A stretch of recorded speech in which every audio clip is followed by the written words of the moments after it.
Okay, I'm off mute. I can't believe that I did this again. I'm so upset with myself right now. But anyways, diving into it.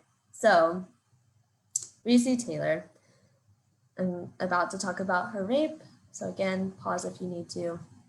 Take the time. So Recy Taylor's rape story begins with that one day, one evening, she got out of church. She left church with Fanny Daniel, who was a 61-year-old woman, and Wes Daniel, which was her 18-year-old son, and they began to walk home. As they were walking home, they start to notice this big green Chevrolet sedan that has passed, and it passed multiple times. So on the third time that it passed, what happened was it stopped a few feet ahead of them, and these men that I have listed right here, 7 men, got out of the vehicle armed with knives and guns, and they yelled at them to halt. And initially, Fanny Daniel, Recy Taylor, Wes Daniel, they didn't halt because they hadn't done anything wrong. There just was no need for them to. But then one of the men, Herbert Lovett, held up his shotgun, yelled halt again, and Wes Daniel tugged on his mom's arm sleeve and basically said, we need to stop. I'm afraid that they're going to kill us. So they stopped. And then Herbert Lovett and this gang of individuals, all white men, continued to approach them. And Herbert Lovett essentially said, that's her. That's the one. And said that Recy Taylor had cut a white man in another city in Alabama earlier that day. And Fanny Daniel was like, no, she's been with me all day. It can't be her. But Herbert Lovett was convinced and said, well, not convinced, just essentially wanted to take Recy Taylor with them. And so he said to Wes Daniel while grabbing Recy Taylor's arm. So he grabs Recy Taylor's arm, turns to Wes Daniel, asks Wes Daniel, are you the husband? Wes Daniel says no, but she does have a husband. And so the guy, Herbert, turns to Wes and says, okay, well, I want you to know I'm going to take her to Sheriff Gamble of Henry County. I'm going to take her to the sheriff who sent us out here to find who cut this white man earlier today. And I'm going to take her to the sheriff, and if she hasn't done anything wrong, if it all checks out, we're not going to hurt her. We're just going to take her with us, and we'll return her. So there's really nothing that they can do. And while Herbert Lovett is talking to Wes, Recy manages to, get out of his grip, out of his arm grip, and she starts to run towards the woods. And then she hears the shotgun get cocked, and he yells at her to stop or he's going to shoot her in the back. So she stops and she walks back. They put her in the car. They put her in the back seat. So 3 men are in the back seat with her.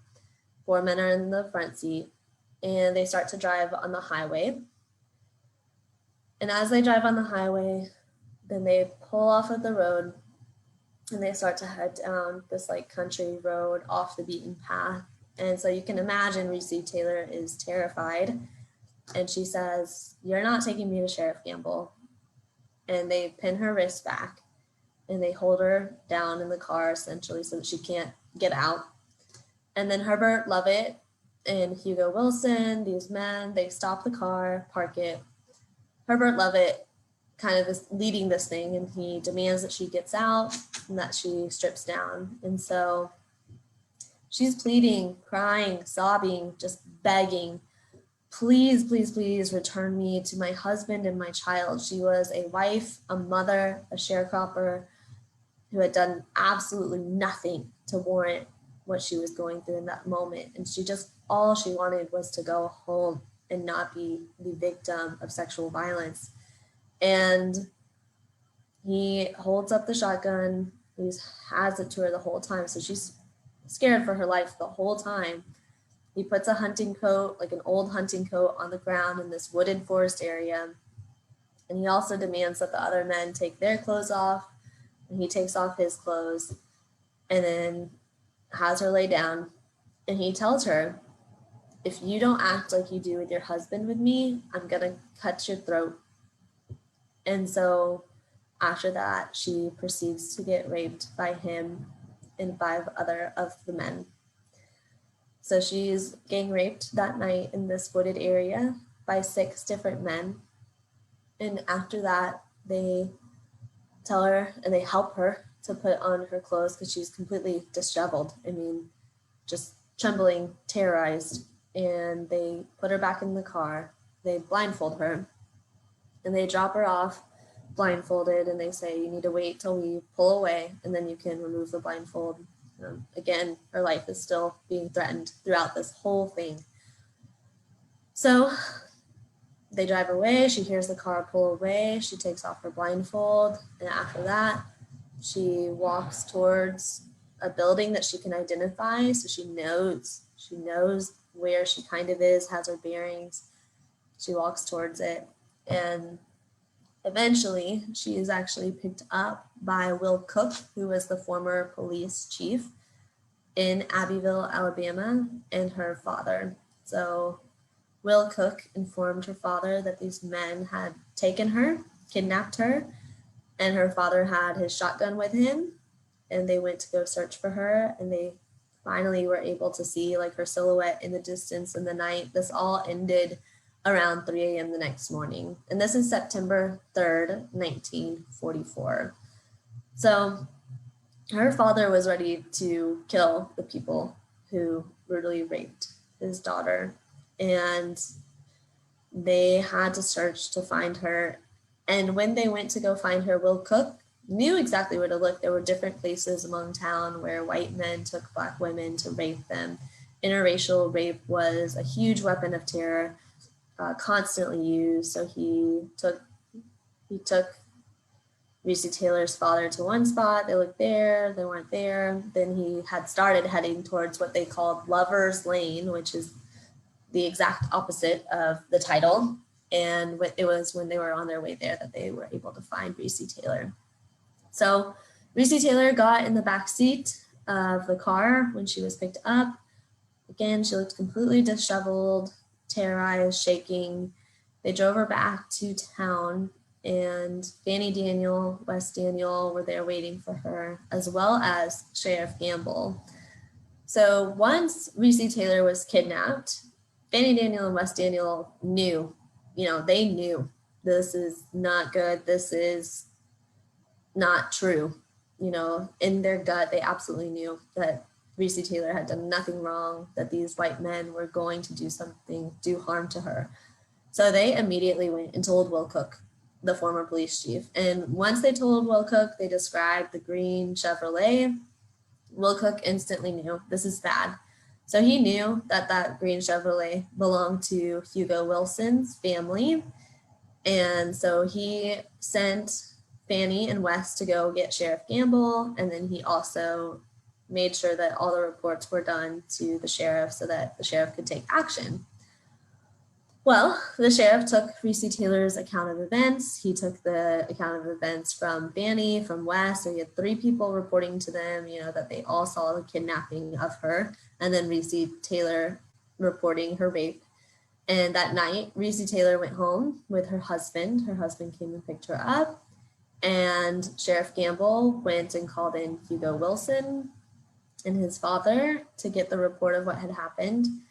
And Hugo Wilson did admit to some of what happened. He admitted to picking her up, to taking her, and essentially said, though, that they didn't force themselves on her, that Herbert Lovett was leading this. He identified all of the men that are listed here. He listed out the 7 people that were together and said that night they had gone out planning to find a woman.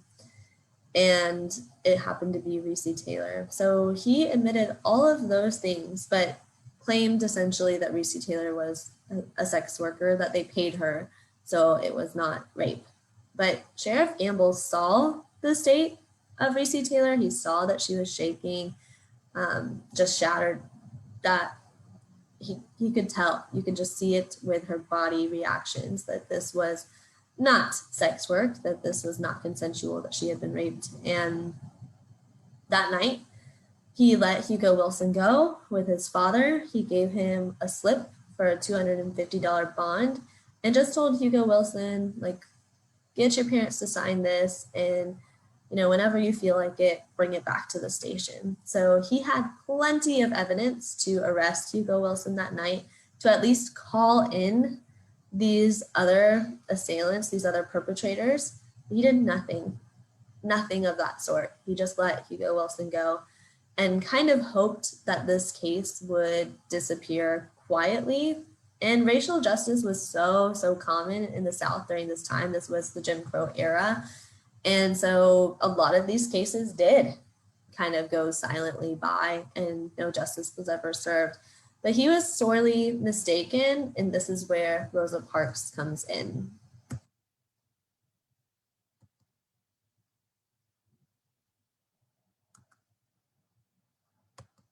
So Rosa Parks came in, and she was the investigator, the sexual assault investigator who was assigned to Recy Taylor's case.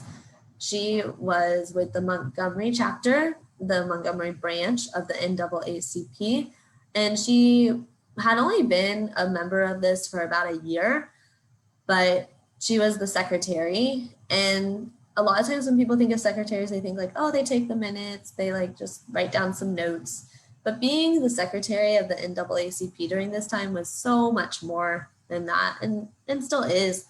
So as the secretary of the NAACP, she traveled throughout Alabama to gather people's stories, to hear people report their stories of rape, of being violated, of murders that they witnessed.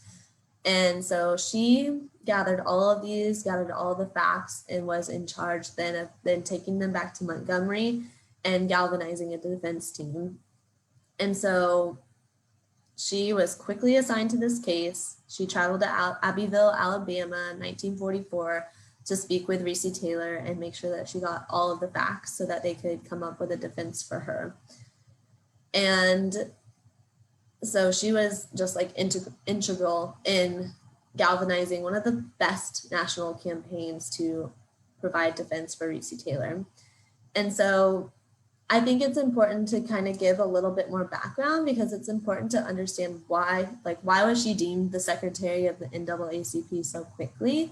Because it was a very tough position. And as a secretary, you had to be someone who was respected and who people trusted with your story and knew that you weren't going to sit on it. They knew that you were going to do something about it. And this was 1944. So this was way before the Montgomery bus boycott. And so I just kind of want to give y'all some background information about Rosa Parks. So she had been an activist way before all of this. And Sylvester Edwards, who was her grandfather, was really her political mentor. So she grew up constantly seeing her mentor defend himself, stick up for himself. And that really ignited in her that spark to stand up for herself and not tolerate racial injustices towards her as well. So Sylvester Edwards, her grandfather, was alive, and after World War I, the Ku Klux Klan in Alabama was just like huge, constantly walking around in their robes, like just making sure that Black people still knew their place and that they were going to be oppressed, that they were still seen as slaves, basically, in a lot of ways. And so Sylvester Edwards did not tolerate this. And what I find kind of interesting is that Sylvester Edwards was white passing. He was very light-skinned. And so he resented white people, though, so much because of all the racial injustice in the South, and specifically in Alabama. And so he would meet white men, like shake their hands, and because they thought that he was white, they would respect him. And then he got a lot of joy from them being like, I'm Black, and seeing them get so embarrassed and disgusted that they shook a Black man's hand. And he took pride and joy in being able to do that. But he would never tolerate being treated as an other, as the caste system's lowest caste. He would not tolerate that. And he carried around a shotgun with him most of the time. And Rosa Parks lived with him and grew up with him and remembered that at night he would sit in a rocking chair and he would just look at the front door, have his gun with him, and Rosa Parks would sit close to him. And he would say, you know, if the KKK members were to break in right now, I'm not sure how long I would last against them, but I'll tell you one thing, that if they break in, I'm taking down the first one that I see. And so he always stood up for himself. And that's what Rosa Parks saw time and time again. She saw her political mentor never tolerate being treated as other. And so when you think about that, that's how she was raised. She was an activist for herself, for bodily integrity and autonomy, like growing up her whole life.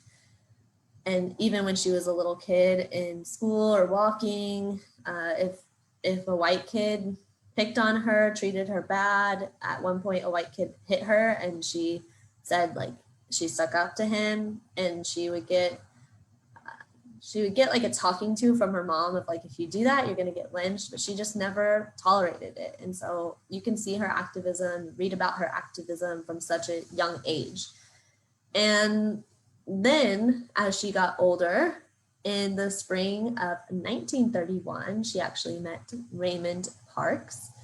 And I thought it was funny learning about this. She initially wasn't attracted to Raymond Parks because she thought that he was too light-skinned, and she said herself she had an aversion towards white men, obviously because of all the injustice.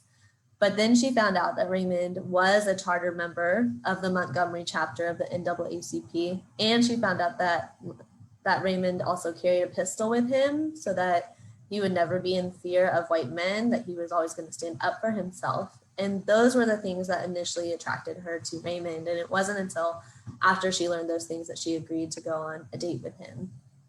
And as soon as she went on a date with him, he was the first person of her race besides her grandfather that she talked to about all of the racial injustice that was occurring around Alabama. So you can imagine that during this time, they never ran out of things to talk about in terms of how much injustice was occurring. So they could talk for hours and hours and hours about everything going on in Alabama and never run out of content to talk about, which is extremely sad. But they deeply bonded over their activism and their desire to not tolerate this and see a better nonviolent culture towards Black people and people of color. And during this time, 1931, Alabama became known for its Scottsboro case. And so I'm gonna tell y'all a little bit about what that is. So in Alabama, in Scottsboro, there was a freight train headed towards Memphis, and 9 Black kids, none that were older than 20, got kicked off of this freight train because they got into a fight and they got into arguments with other white men on the freight train. So 9 Black men get kicked off, and then 2 white women who were engaging in sex work at that time get kicked off of the freight train at the same time. So when the white women and the 9 Black men get kicked off, the 2 white women then end up reporting that these 9 Black men raped them.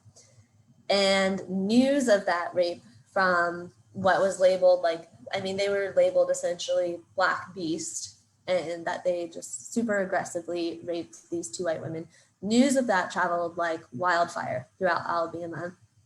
So these 9 Black men are instantly arrested, taken to the jailhouse, and by the time that they're there, there is a mob of like more than 100 white men there, just so aggravated. The hyperbolization, like the exaggeration of this rape really, really escalated to the point that they were talking about the Black men, and like people would say one of the Black men gnawed the girl's breast off, like just ate the girl's breast. And so they were being portrayed definitely as savages, as beasts, and that's what was going around. So these white men were livid. So they're all at the jailhouse. They're demanding that the jailhouse release these 9 Black men so that they can engage in a mass lynching. And all of this resulted in the governor having to call in the National Guard to make sure that nothing happened in that moment. But because of the outrage, they rushed to push this through the criminal justice system. So they rushed to convict them, rushed to have a trial, and then they eventually said all of these Black men are sentenced to the death penalty, to the electric chair in Alabama, all 9 of them.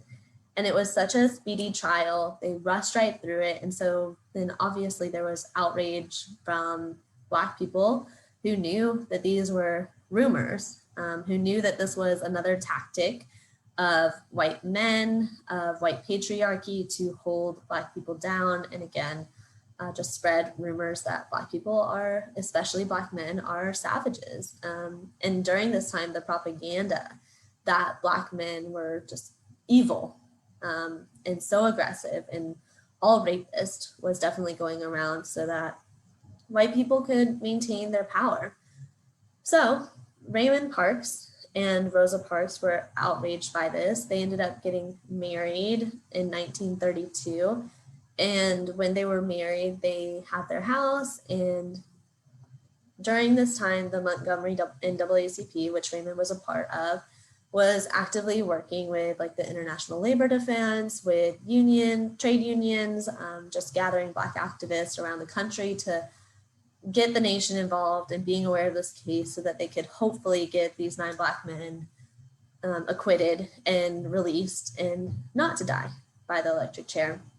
So Rosa Parks and Raymond Parks would gather Black activists in their own home at nights, and they would meet around the table. And Rosa Parks, when I was reading about it, she remembers even seeing like all these Black men gathered at the table who had more guns than the amount of men there, like to the extent that their table was filled with guns, because one person would have to be on lookout because they were taking a great risk in having these meetings. And she remembers like she was like, there was no room for like drinks or food on the table. I didn't even offer drinks as host because like that's not what people were thinking of, and guns were taking up the whole table. And so they would have these meetings at night, and then she just remembers the people leaving and then her and Raymond talking, and she just remembered like being so disgusted with the fact that for Black men to gather, they have to have all these guns and fear bodily injury, fear death, even within their own home. And so the Scottsboro trials like lasted forever. It got nationwide press coverage, and there was so much outrage that the criminal justice system had rushed it so much. So it took 19 years. It wasn't until 1950 that the last Black man was released from the jail, but all 9 Black men eventually were released. But by 1950, Scottsboro became just another synonym to racism within the South. And so Alabama did not want any type of other attention on it, essentially. But they got attention with the Recy Taylor case.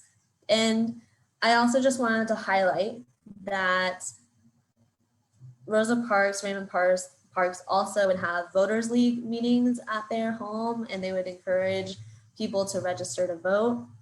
Rosa Parks herself went to try to pass the literacy test to vote 3 times. And the literacy test was essentially meant to weed out Black people from voting. And that's still something that has ripple effects today.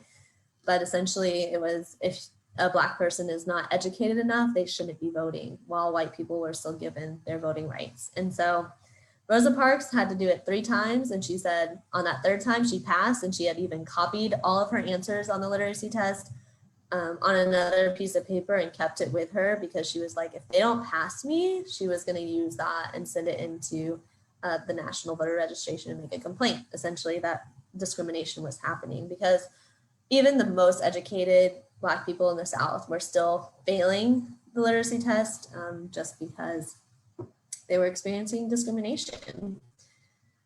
And so I just want to say all of this to highlight that Rosa Parks, when she was assigned to Recy Taylor's case and when she was the secretary of the NAACP, it was because of her history of activism. It was because she was already known as somebody who would not tolerate racial injustice and was going to do something about it and wanted to be a part of the civil rights movement, of the movement to help Black women specifically regain their bodily autonomy and not be seen as things or objectified. And so the 1955 bus boycott was in many ways the last act of a decades-long struggle to protect Black women, like Recy Taylor, from sexual violence and rape. So that is, while it's what she's known for, she did so much more.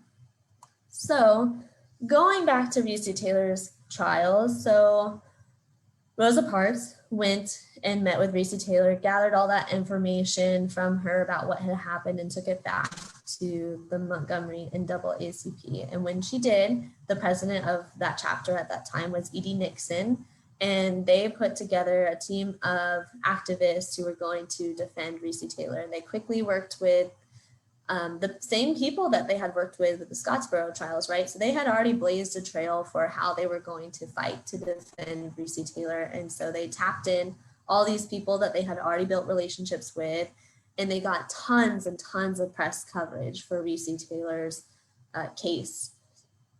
And it wasn't until this nationwide and international outreach that they were able to call a second grand jury trial, because the first grand jury hearing, it was about a month after Recy Taylor was gang raped and kidnapped.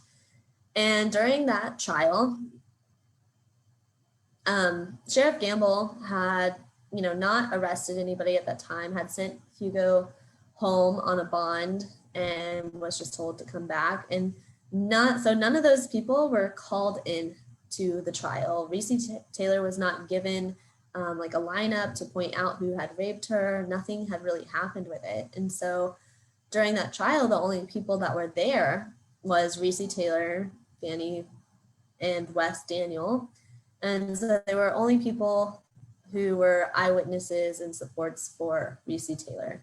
So in terms of, the perpetrators, nobody was there. There were no representatives. So when this information is being presented to the grand jury, it is from only Recy Taylor and her eyewitnesses' perspectives. And so you can imagine in the South that an all-white male jury did not believe or support Recy Taylor. So they quickly said, nope, this isn't going any further, and they stopped it. And knowing that, that's usually where these things stop. If there's no bill, if the grand jury doesn't see enough to keep moving it forward, it's done. So at that time, it was kind of dead in its tracks. Recy Taylor got no justice. She kind of went home, continued to live her life with her husband and her kid. And even a day after Recy Taylor had reported the crime that she had experienced to the sheriff, after like September 4th, her home she was getting death threats in the mail for making a report, and her home got firebombed. And so they survived, but they had to move in with her family, her parents. And so it's important to recognize that between this month, she's just constantly getting death threats, harassed, fearing to go into town, so staying at home as much as she can and just kind of keeping her head down. And so then nothing happens. And Sheriff Gamble basically said, oh, well, I put out a bond that if the accused didn't show up at this trial, that they were going to be fined. But the court documents show that didn't go out till the day after Recy Taylor's trial. So they didn't even get that information till after the trial was already over. So there was no intention for the accused to ever be present at Recy Taylor's initial trial. So during this whole time, Rosa Parks is just working her magic, and she is just getting everyone on board with the support, of course, of E.D. Nixon, of different individuals who are prominent in helping with these cases, and they get so much press coverage. So it's in the newspaper, it's headlined, it's in like huge newspapers as the headlines. And so people are reading these. And so nationwide, there's becoming just complete disgust to the extent that even internationally, right, because it's during like World War II and like World War II is starting out. And so internationally, you have Black men fighting for this country, fighting for democracy, who are becoming aware that they're fighting for democracy when at home, democracy is not existing for Black women and other Black individuals who look exactly like them. So they are disgusted. Our military Black men are like, what is happening? 30 Black men put down their guns and signed a petition for Recy Taylor's case to go back to trial. And I forget who exactly it was, but the governor of Alabama gets a letter from a military leader, and it's like, you need to do something about this because you are impacting our ability to fight, across the sea here, because our Black men are outraged and they are an integral part to our fighting, to defending America. But they're not going to defend in America where Black women and Black men are being treated so inhumanely. So I just thought that was so interesting that, not only was it national outrage, but international outrage as well. And so private investigators are assigned to this case, and they go and they talk to Sheriff Gamble. He's all over the place with his story. He's like, well, it's just a bad case. He talks to the attorney general, says something completely different to them than he did to the private investigators. He says he arrested Hugo Wilson, which he didn't. He says he's interviewed the other men, which he didn't. And so they quickly realize that he's lying and he's recanting. So he's just all over. So he just becomes completely incredible as a character that's participating in this case. So they're like, okay, we can't get the right story from this guy. So they actually go straight to the suspects and they talk to the 7 men, and 4 of them admit to quote unquote having sex with Taylor, which we know is rape. But they said that they paid her and they didn't use force. So, they just basically wrote her off as a sex worker. And then they talked to 3 of the eyewitnesses of the kidnapping that saw it. And then the one rapist that they interview in particular, Joe Culpepper, when he's recounting the events of that night, he completely admits to the coercion. He admits to Herbert Lovett having a shotgun, that, she essentially went with them because she was in fear of her life. And his recounting of that night basically aligns with the way that Recy Taylor reported it.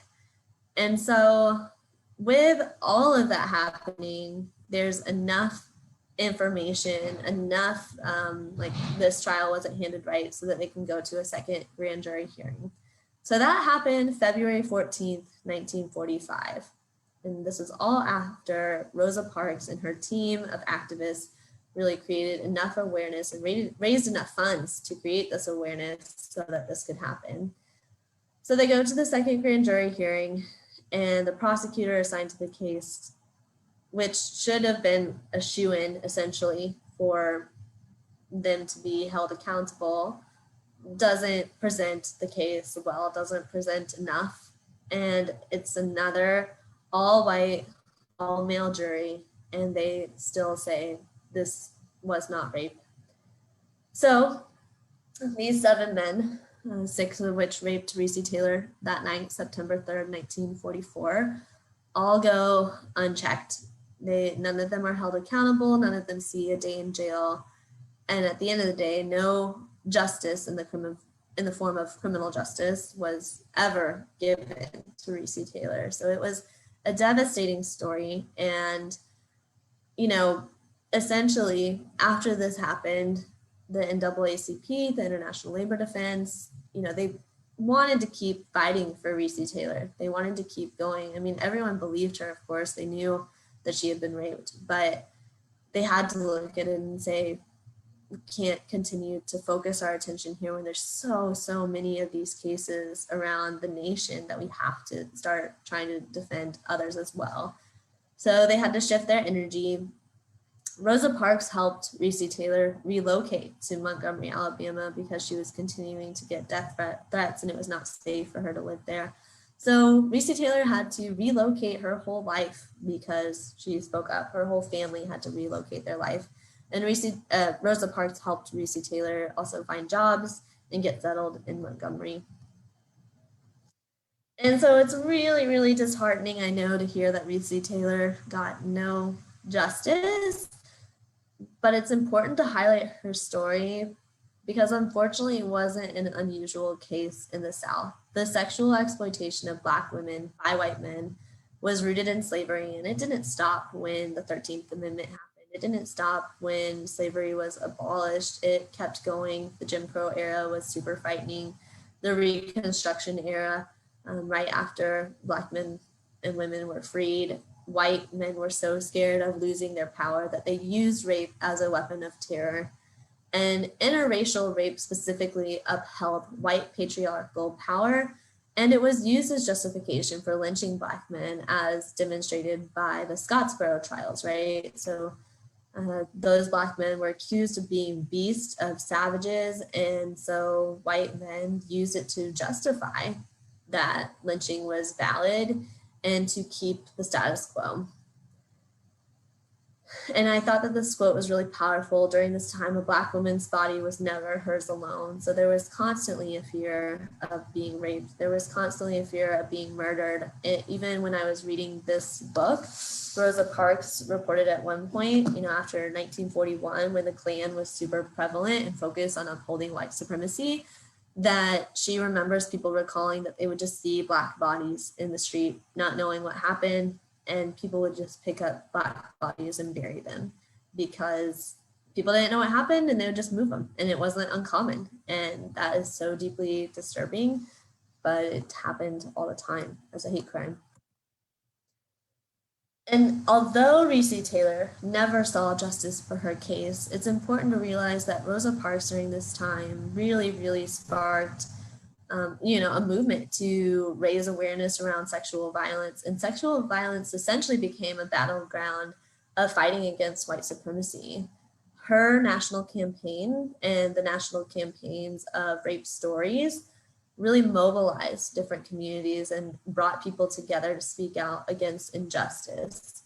And while survivors rarely receive justice in Southern courts, so like Recy Taylor, they use their weapons as a way to fight against white supremacy. They use their voices as weapons against white supremacy. So while Recy Taylor didn't get justice, she used her voice. She did not tolerate that she was raped. She still used her voice to fight against white supremacy.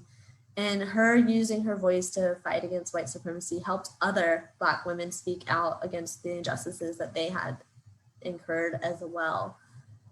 And so I think it's really, really important to honor and acknowledge Rosa Parks and Recy Taylor, because these women risk their lives every day to speak out against racial injustice. I mean, Recy Taylor, it didn't end for her when that second grand jury happened. She had to relocate because she was still being the victim of violence. Her family's still being threatened. She's still being threatened for speaking out and using her voice. So speaking out in and of itself, just coming forward, was such an act of bravery and of resilience.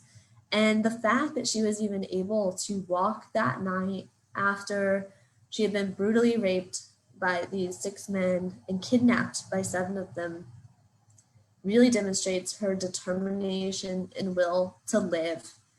And so their bravery is just uncanny. And I think it's important to realize that these women, before radical feminists were even a thing, they encouraged other Black women to speak out. They galvanized local, state, national, and international campaigns due to the outrage of the racial injustices that they incurred. So they used their voices to work towards a better world where Black women specifically are not treated like things, but they are seen as humans and have autonomy over their own body. So just Rosa Parks and Recy Taylor, wow. I mean, their stories are just so powerful and their activism so powerful.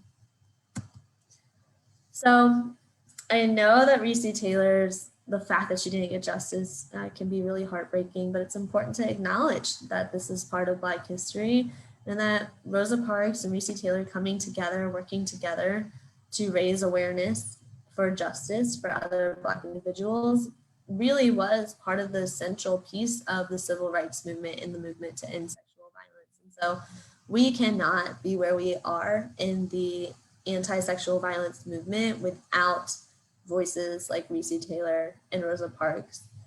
And so next week, we will continue to move forward and celebrate Black women who have been a huge part of the anti-violence movement. So next week, we will be speaking about the founder of the Me Too movement, Tarana Burke, whose picture is here on the left. And I hope that you will join me there. And I hope that you'll take the time to continue to learn about Black women who have made such a huge difference. And if you ever want any recommendations of books or anything at all to continue your education, any resources, please, please, please don't hesitate to reach out and let me know. And as always, if there's anything that I can assist with, again, my name is Casey Wofford. My pronouns are she, hers. I'm the confidential advocate with the Relationship Violence and Sexual Assault Prevention Program. And this is my email, my phone number, and I hope that you follow us on Instagram to keep up with us. Our handle is UT Arlington, our VSP. So I hope to hear from y'all and talk to you soon. And of course, if there's any voices in particular that you want to make sure are highlighted during Black History Month, or at any other time of the year, because Black people deserve that, women and people of color deserve that, please just let us know. We are always happy to raise the voices, especially of marginalized communities. So I appreciate your time and I hope y'all have a good day. And again, I'm so sorry that I was on mute. I will get better. All right, thank you.